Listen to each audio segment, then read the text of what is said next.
नमस्कार दोस्तों, स्वागत है आप सभी का सफलता सीरीज में। तो हम लोग जो है आधुनिक काल के चैप्टर 6 यानी कि नई कविता पे बात कर रहे थे। नई कविता के क्वेश्चन डिस्कस कर रहे थे। तो आज चलिए उसके आगे के क्वेश्चन डिस्कस करते हैं जो कि मोस्ट इम्पॉर्टेंट है। तो चलिए आज का पहला क्वेश्चन क्या है देखते हैं कि निम्नलिखित में से किस कवि को नवगीत के प्रतिष्ठापक के रूप में जाना जाता है। तो नवगीत के प्रतिष्ठापक के रूप में किसको जाना जाता है? धूमिल को, या फिर शंभुनाथ सिंह को, या फिर नरेंद्र शर्मा को, या हरिवंश राय बच्चन को? तो शंभुनाथ सिंह को जो है नवगीत के प्रतिष्ठापक के रूप में जाना जाता है ना। यहाँ पे ऑप्शन बी राइट हो जाएगा। अगला क्वेश्चन है कि संसद से सड़क तक किसने लिखा है। तो सभी को पता होगा कि संसद से सड़क तक जो है धूमिल लिखा है। तो यहाँ धूमिल नज़र नहीं आ रहे हैं, इनका पूरा नाम क्या है? सुदामा पांडे धूमिल, यानी कि Sudama Pandey. C option right हो जाएगा। चलिए देख लेते हैं धूमिल जी की रचनाएं कौन कौन सी हैं। तो धूमिल जी की रचनाएं हैं सुदामा पांडे का प्रजातंत्र, कल सुनना मुझे, मोचीराम, रोटी और संसद, लोहे का स्वाद। 1979 ईस्वी में इन्हें मरणोपरांत है ना कल सुनना मुझे काव्य संग्रह के लिए साहित्य अकादमी पुरस्कार से सम्मानित किया गया। तो धूमिल जी को किस पर साहित्य मिला था? तो कल सुनना मुझे। कब मिला? मरणोपरांत मिला था, है ना। हिंदी गजल विधा का प्रवर्तक किसे माना जाता है? क्वेश्चन क्या है कि हिंदी गजल विधा के प्रवर्तक किसे माना जाता है? हरिवंश राय बच्चन तो हालावाद के हैं, नरेंद्र शर्मा, मलयज या दुष्यंत कुमार? तो दुष्यंत कुमार को जो है हिंदी गजल विधा का प्रवर्तक माना जाता है। ऑप्शन डी यहाँ पे राइट हो जाएगा।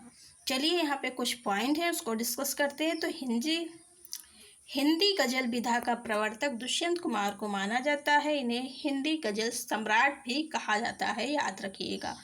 इनकी प्रमुख गजल संग्रह क्या है? शाये में धूप, हरिवंश राय बच्चन, प्रेम और मस्ती काव्यधारा के कवि हैं।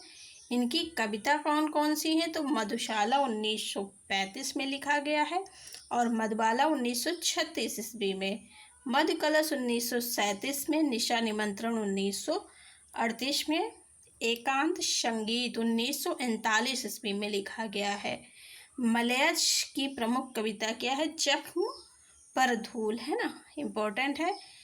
मोस्ट इम्पॉर्टेंट ये है हरिवंश राय बच्चन की जितनी भी यहाँ कविताएं दी गई हैं इनका प्रकाशन याद रखिएगा, क्योंकि यहाँ से क्रम वाइज पूछा जा सकता है ना, क्रोनोलॉजी लगाने के लिए आता है।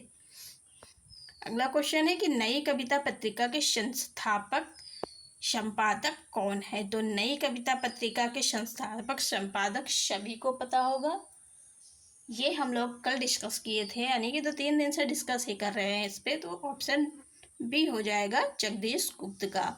नई कविता पत्रिका के संस्थापक संपादक जगदीश गुप्त है। नई कविता का आरंभ 1954 ईस्वी में प्रकाशित नई कविता शीर्षक पत्रिका से माना जाता है। नई कविता नाम सर्वप्रथम अज्ञे ने अपने एक रेडियो वार्ता में प्रयुक्त किया था। बच्चन सिंह के अनुसार नई कविता प्रयोगवादी प्रतिष्ठा का क्या है? परिष्कृत रूप है, याद रखिएगा, है ना। अगला क्वेश्चन है निम्नलिखित रचनाकारों को उनकी रचनाओं के साथ सम्मिलित करते हुए सही विकल्प चुनिए। तो नरेश मेहता है, शमशेर है, केदारनाथ सिंह और नंदकिशोर आचार्य है। इनको इनकी कविताओं से मिलाना है। तो नरेश मेहता की कौन सी कविता है? शमशेर बहादुर की कौन सी है? बात बोलेगी हम नहीं, ये तो शमशेर बहादुर का है ना। वन पाखी सुनो, ये नरेश मेहता का हो जाएगा। चलिए देख लेते हैं इसका आंसर यहाँ पे ए हो जाएगा, है ना, यानी कि ए क्वेश्चन यहाँ पे राइट हो जाएगा। नरेश मेहता का वन पाखी सुनो हो जाएगा। शमशेर बहादुर का बात बोलेगी। केदारनाथ अग्रवाल है, केदारनाथ सिंह है। इस पे जरूर फोकस कीजिएगा, सिंह है या अग्रवाल है। तो अभी जो है केदारनाथ सिंह का है ना। नंदकिशोर आचार्य जल है जहाँ। चलिए अगला क्वेश्चन देखते हैं। क्वेश्चन है कि नई कविता से संबंधित कौन सा कथन सही नहीं है। यहाँ पे नहीं बताना है, यानी कि 3 यहाँ पे राइट हो जाएंगे। ए है कि नई कविता विवेक और विवेचन सम्मत आधुनिक वैज्ञानिक दृष्टिकोण का समर्थन करती है। ऑप्शन बी है कि वर्जनाओं कुंठाओं की अपेक्षा मुक्त यथार्थ के पक्षधर है। या फिर सी है कि यह कविता यथार्थ और जीवन को एक साथ वहन करते हुए मुक्त क्षणों के दायित्व के प्रति आग्रहशील है। या फिर डी है। कौन सा ऑप्शन यहाँ पे गलत है नई कविता के विषय में? यह आधुनिकता और समसामयिकता के संदर्भ में विराट मानव के महत्व को स्थापित करती है। तो ऑप्शन डी यहाँ राइट हो जाएगा। यही ऑप्शन जो है रॉन्ग है ना, नई कविता के समझ, और सारे ऑप्शन राइट हैं। चलिए अगला क्वेश्चन देखते हैं। सिर पर जूता पैर में टोपी ने नई कविता को बदनाम किया तो एक संस्कार भी दिया है। इस कविता का रचयिता कौन है? तो ये कविता किसका है? लक्ष्मीकांत वर्मा का। ऑप्शन ए यहाँ पे राइट हो जाएगा।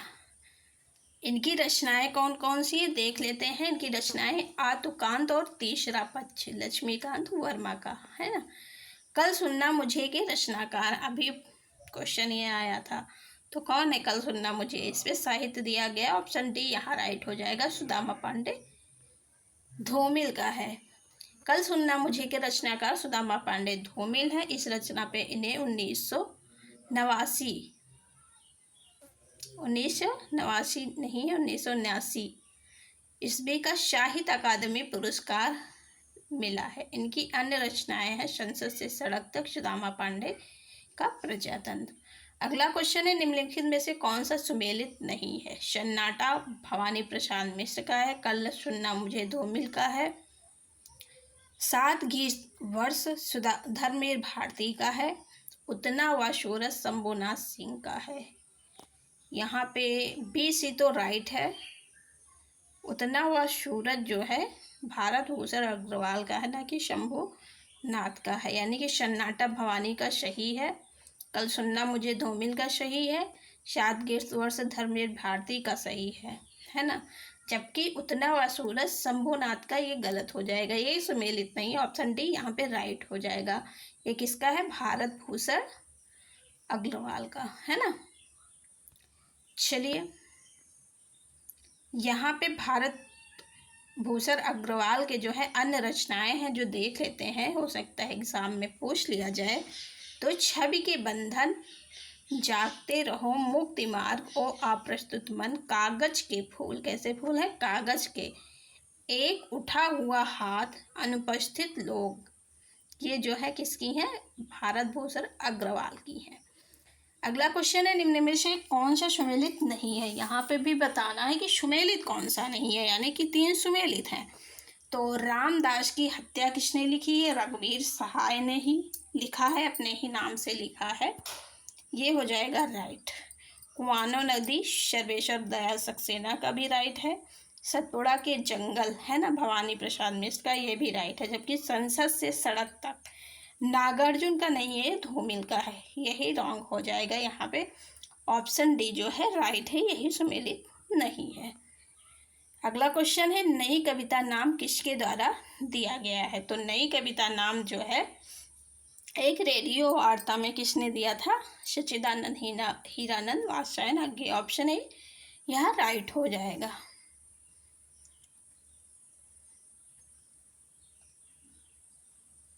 नई कविता नाम सच्चिदानंद हीरानंद वात्स्यायन आगे द्वारा दिया गया। अपनी एक रेडियो वार्ता में उन्होंने इस पद का सर्वप्रथम प्रयोग किया था, जो बाद में नए पत्ते के जनवरी-फरवरी 1953 ईस्वी अंक में नई कविता शीर्षक में प्रकाशित हुआ है। अगला क्वेश्चन है निम्नलिखित काव्य पंक्तियों को उनके रचनाकारों के साथ सुमेलित कीजिए। तो काव्य पंक्तियां हैं एक तरफ है रचनाकार। मैं बकता नहीं कविताएं ईजाद करता हूँ गाली, ये किसका है?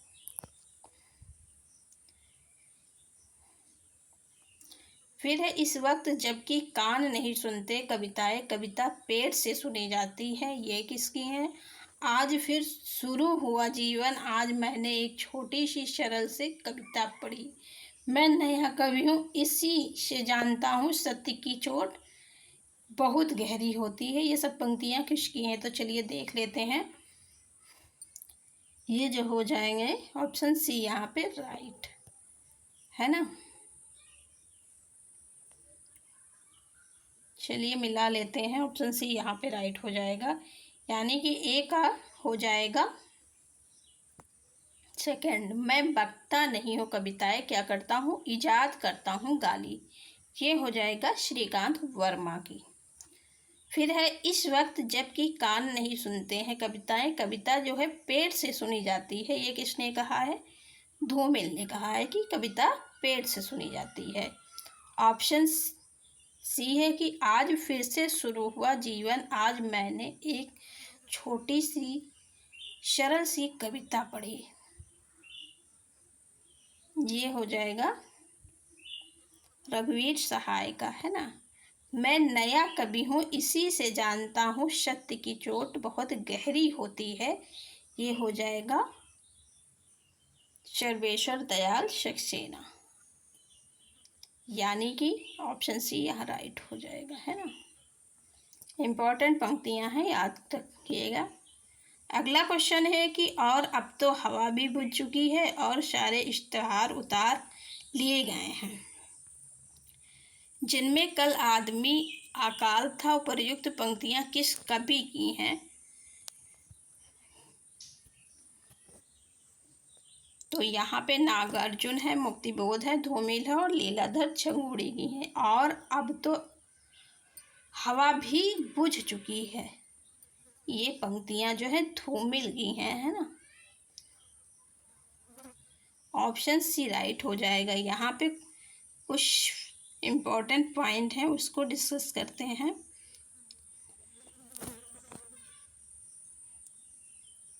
सुदामा पांडे धूमिल ने अपनी कविता के द्वारा राजनीतिक, सामाजिक तथा आर्थिक विषमता पर तीव्र प्रहार किया है। धूमिल जन सरोकार के कुशल चितेरे हैं, जन सरोकार के कुशल चितेरे। उनकी कविताएं हत्यारों के खिलाफ एक लड़ाई है। काव्य संग्रह संसद से सड़क तक 1972 ईस्वी शेष साहित्यकारों के प्रसिद्ध पंक्तियां देख लेते हैं, जो कि अक्सर एग्जाम में पूछी जाती हैं। तो चलिए देखते हैं। नागार्जुन की पंक्ति है कि कई दिनों तक चूल्हा रोया चक्की रही उदास, काल कई दिनों तक कानी कुतिया सोई उसके पास। मुक्तिबोध की पंक्ति है कि अब अभी व्यक्ति के सारे खतरे उठाने होंगे, तोड़ने होंगे मठ और गढ़ सभी। वहीं पर लीलाधर चंगोड़ी की पंक्तियां हैं कि एक आदमी अभी मेरा एक शब्द लेकर मुझे ठोह गया, उसके मुंह में वह शब्द अभी भी गर्म है। अगला क्वेश्चन है कि निम्नलिखित में से किस कवि का संबंध नवगीत विधा से नहीं है? तो यहाँ पे नवगीत विधा से गिरधर राठी का संबंध नहीं है। ऐसा क्वेश्चन पहले भी आ चुका है ना, तो जितने भी नए कविता से जुड़े हुए राइटर हैं उनको याद रखिएगा। जबकि कुमार रविंद्र, वीरेंद्र मिश्र और महेश्वर तिवारी जो है नई कविता यानी कि नई नवगीत विधा से संबंधित है। नई कविता नहीं, नवगीत विधा से, है ना। कवि गिरधर राठी का संबंध नवगीत विधा से नहीं है। हिंदी में नवगीत परंपरा का आरंभ राजेंद्र प्रसाद सिंह द्वारा सन 1958 ईस्वी में संपादित गीतांजलि शीर्षक नवगीत संकलन से माना जाता है। किसने नवगीत विधा का प्रवर्तन किया है? तो राजेंद्र प्रसाद सिंह ने। नवगीत विधा के प्रमुख कवि कौन कौन से हैं देख लेते हैं। वीरेंद्र मिश्र हैं, कुमार रविंद्र भ्रमर हैं, महेश्वर तिवारी, डॉक्टर शंभुनाथ सिंह, उमाकांत मालवीय, श्री कृष्ण तिवारी, रामनाथ अवस्थी आदि हैं। वीरेंद्र मिश्र की रचनाएं कौन कौन सी हैं? तो गीतम है, लेखनी बेला है, अविराम चल मधुवंती है। महेश्वर तिवारी की रचना में हरसिंगार कोई तो है।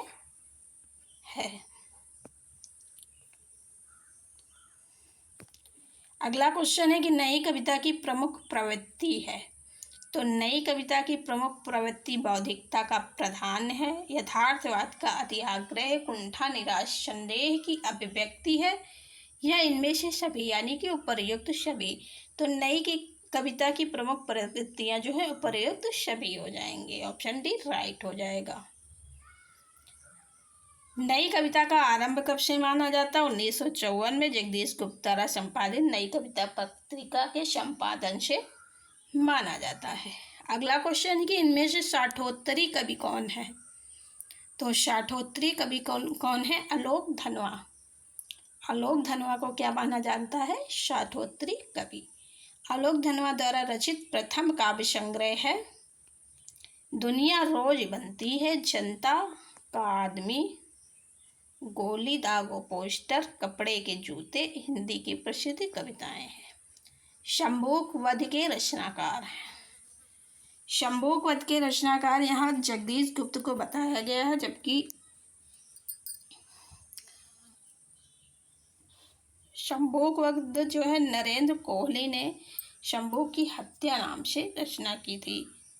जगदीश गुप्त की रचना है शंभूक, यानी कि यहाँ पे कोई ऑप्शन सही नहीं है ना।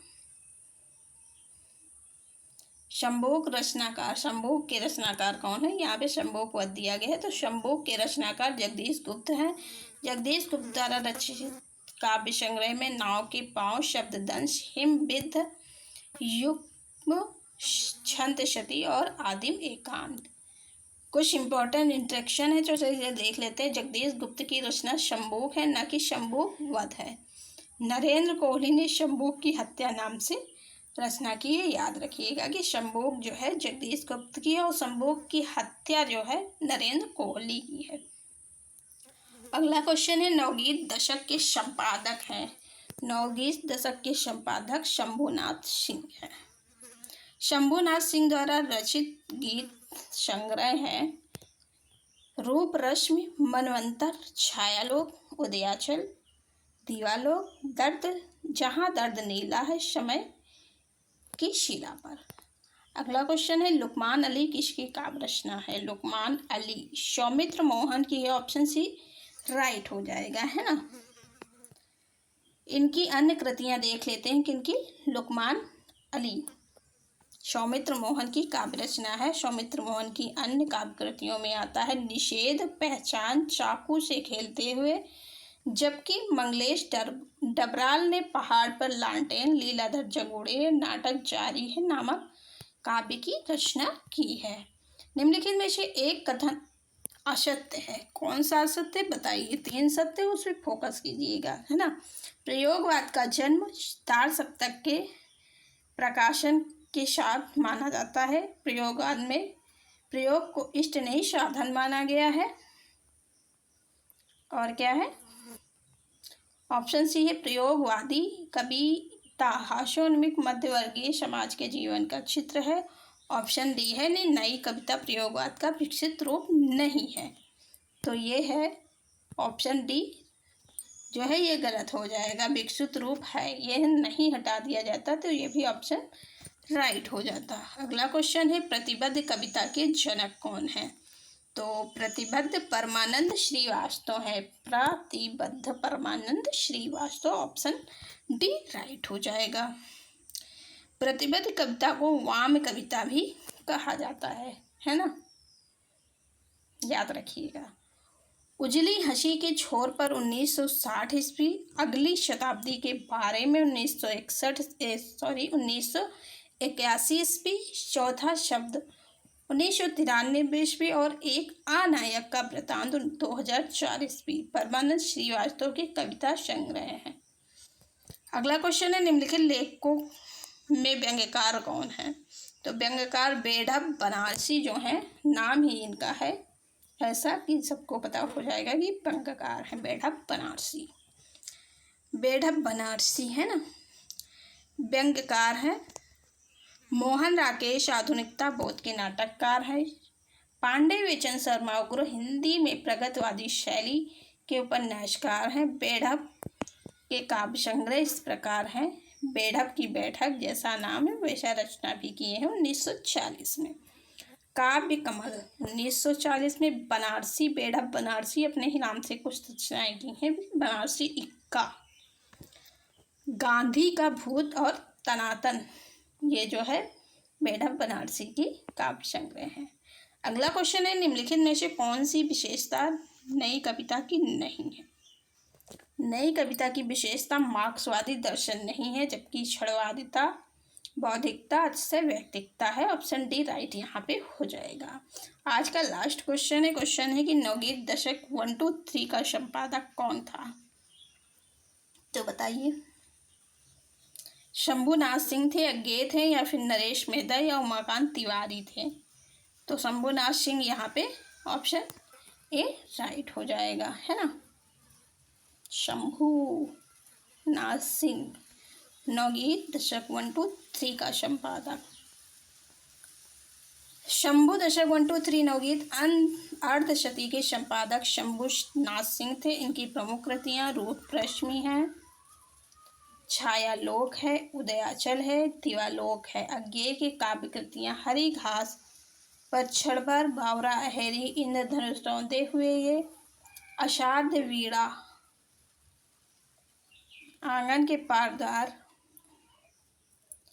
यहाँ से अज्ञे की कृतियाँ इंपॉर्टेंट, रूप रश्मि, छायालोक, उदयाचल और दिवालोक, ये तो हो जाएंगी शंभुनाथ की। ठीक है, फिर अज्ञे की काव्य कृतियों में हरी घास पर क्षणभर, बावरा अहेरी, इंद्रधनुष रौंदे हुए, अषाढ़ वीणा, आंगन के पार द्वार, चिंता इत्तेलम। उसके बाद आते हैं नरेश मेहता। नरेश मेहता की काव्य कृतियों में वन पाखी सुनो, बोलने दो चील को, पिछले दिनों, नंगे पैरों, मेरे समर्पित, एकांत उत्सव, तुम मेरा मौन हो, देखना एक दिन, अरण्य, संशय की एक रात, प्रभात पर्व, शबरी और प्रार्थना पुरुष, ये नरेश मेहता की रचनाएं हैं। बहुत ही इम्पोर्टेंट है, याद रखिएगा। तो आज का सेशन यहीं पर समाप्त करते हैं। अगर सेशन अच्छा लगा हो तो लाइक शेयर सब्सक्राइब करना ना भूलें। सफलता सीरीज से अवश्य जुड़े अपनी सफलता सुनिश्चित करने के लिए। Thank you so much.